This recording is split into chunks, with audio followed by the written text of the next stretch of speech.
সুপ্রভাত বন্ধুরা, আজ রবিবার আর সকাল সকাল একটা ছোট্ট ব্লগ নিয়ে চলে এলাম। এই যে স্নান করে এলাম, এখন সকাল 7টা বাজে। আর আজকের ব্লগটা খুবই ছোট্ট, সকালে পুজো সারা থেকে আর ব্রেকফাস্ট পর্যন্ত এই হচ্ছে একটা ছোট্ট ব্লগ। এই ব্লগটা অবশ্যই তোমরা বন্ধুরা দেখতে থাকো, কেমন লাগলে অবশ্যই কমেন্ট বক্সে কমেন্ট করে জানাবে, আর একটু সাবস্ক্রাইব করে দেবে যারা আমার নতুন বন্ধু, আর শেয়ার করে দিও। যাই হোক, সকালবেলা স্নান করে আর ঠাকুর ঘরে চলে এসেছি। ঠাকুরকে তো জাগিয়ে দিলাম ঘুম থেকে, আর আমি তো উঠেছি অনেকই সকালে। আর আমার ভগবানকে তোমরা অবশ্যই দর্শন করবে আর বলবে আমার ভগবান কেমন, মানে আমার ঠাকুর ঘরটা কেমন, তোমরা অবশ্যই কমেন্ট বক্সে কমেন্ট করে জানাবে। আর এই যে ঠাকুর ঘর খুলে দিলাম, এই আমার তুলসী স্থান, মানে তুলসী মঞ্চ বলতে পারো। আর এই যে আমার ভগবান, দেখে নাও, আমার রাধা গোবিন্দ, আমার বাঁকে বিহারী, আমার নরসিংহদেব, আর আমার এক পাশে কী রয়েছে বলো তো, লক্ষ্মীর ঘট, আর আমার গোষ্ঠীদাতা গণেশ, আর শিব ঠাকুর তো আছেই। এই হচ্ছে আমার ঠাকুর। এই যে রাধা গোবিন্দ। দেখো, সকালবেলা হলেই স্নান সেরে পুজোর ঘরে না ঢুকলে যেন মনে হয় দিনটা একদম মানে বেকার, বৃথা যাবে। আর পুজো দিয়ে দিয়েছি, দেখতেই পাচ্ছ, ভগবানের ভোগ লাগিয়ে দিয়েছি। ভোগ দর্শন করে নাও সবাই। আর পুজো সেরে রান্নাঘরে চলে এসেছি। এসে 1 কাপ চা বানিয়ে নিলাম নিজের জন্য, আর ছেলের জন্য করে রেখে দিয়েছি। ও তো একটু বেলা করেই ওঠে। যাই হোক, 2টো বিস্কুট, মানে দুটো 4টে বিস্কুট নিয়েছি, সরি বলা ভুল হলো। 4টে বিস্কুট নিয়ে আর 1 কাপ চা নিয়ে বসে পড়লাম। এই সময়টা এটা আমার সময়, মানে 10 থেকে 15 মিনিট এখন আমি বসে চা খাবো আর একটু পাখার তলায় বসবো। যাই হোক, তারপরে রান্নাঘরে ঢুকবো।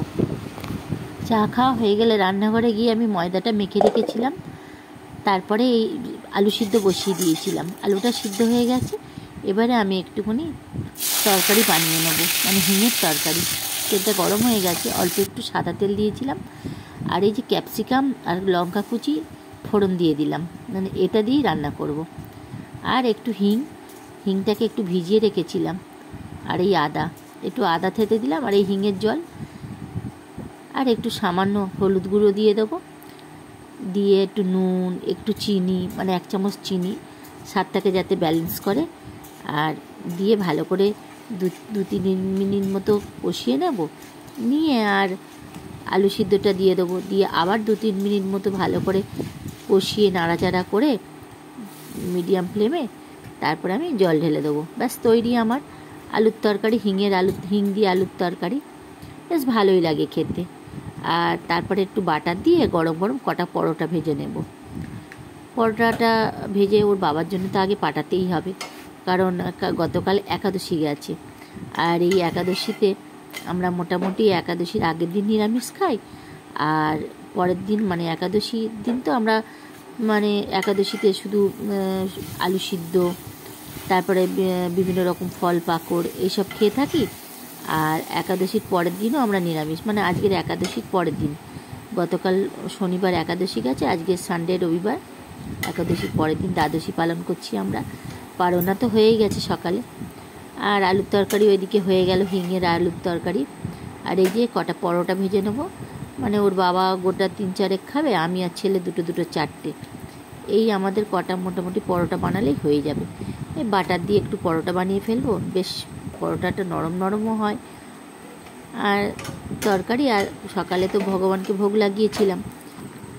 মোটামুটি ব্রেকফাস্ট তৈরি হয়ে গেছে। এই যে আলুর তরকারি আর পরোটা, এই টিফিন বক্সে রেডি করছি, ওর বাবার জন্য পাঠাবো দোকানে। আমার দেওর আসলে আমার দেওরের হাত দিয়ে ওর বাবার টিফিনটাকে পাঠিয়ে দেবো। এই যে টিফিন বক্সে ফল আছে, আর আলুর তরকারি তুলছি, আর তার সঙ্গে তো পরোটা আছে। তো এই হলো আজকে ব্রেকফাস্ট। যাকে তড়িঘড়ি ওর বাবারটা আগে পাঠিয়ে দিই, তারপরে আবার আসছি। এই ওর বাবার টিফিনটা পাঠিয়ে দিলাম, এই আমাদেরটা নিয়ে বসে গেছি, আমার আর ছেলেরটা।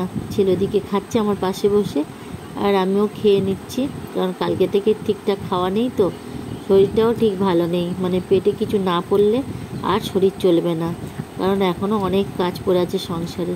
তো যাই হোক, আজ ব্লগটা এই পর্যন্ত রাখলাম বন্ধুরা। কেমন লেগেছে অবশ্যই কমেন্ট বক্সে কমেন্ট করে জানিও।